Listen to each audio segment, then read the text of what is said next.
Incoming transmission. Picture this. A recording studio somewhere far, far away.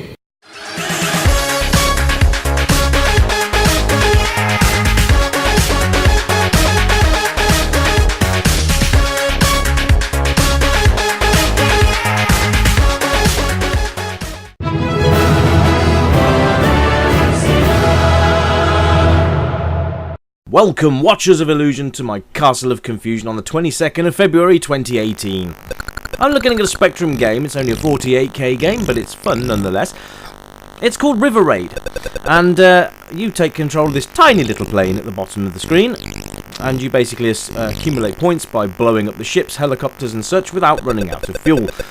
You can see the fuel tanks in the well, I suppose they're in the sky, realistically speaking, and you can replenish your fuel from them. Your fuel gauge is a rather spectacular purple bar. It reminds me a bit of Jetpack, to be honest. And basically you've got to make your way up the river, dispatching all these bad guys as you go. Now, there's not really a lot to this game, so it's not going to be a very long review today. But then it doesn't really need to be, because everything you see in the on the screen right now is basically all you're going to need to know. It is fun, though. Despite it being so minimalistic, it is actually very good fun. You can accelerate your plane, and you can also decelerate your plane. And if you go slowly over the fuel, you can actually replenish your fuel practically to maximum. Now, you can shoot the fuel as well, so you've got to be careful about that. You can shoot the bridges. Do not try and go over them while they're still intact, because they will destroy you. You can see you've got 3 lives, which is kind of generous. There's nothing really that's kind of very dangerous in the first few bridges that you encounter. You do eventually get some enemies trying to sort of blow you up, but it's kind of a leisurely play. It's kind of nice, to be honest, to have a game of a nice, relaxing pace of gameplay.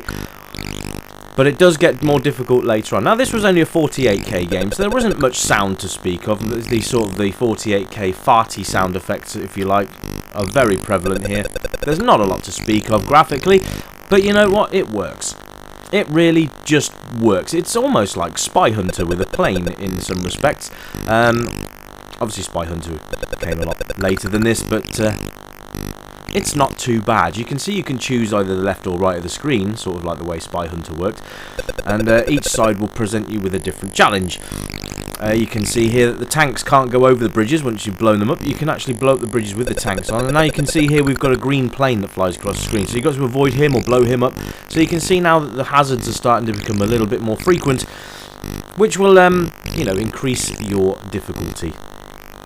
Now, the one thing I find is quite amusing is that your bullet, when you fire your missiles or ammunition rounds, they don't fire in a straight line. They fire exactly where you're travelling, which is unusual.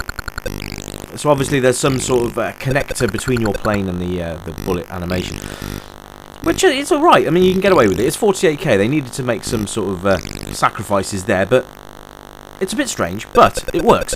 Again, you can be destroyed by a number of things, running into enemy craft or going into the scenery, being hit by bombs and such, which I'm hoping we'll see some of those before the review ends.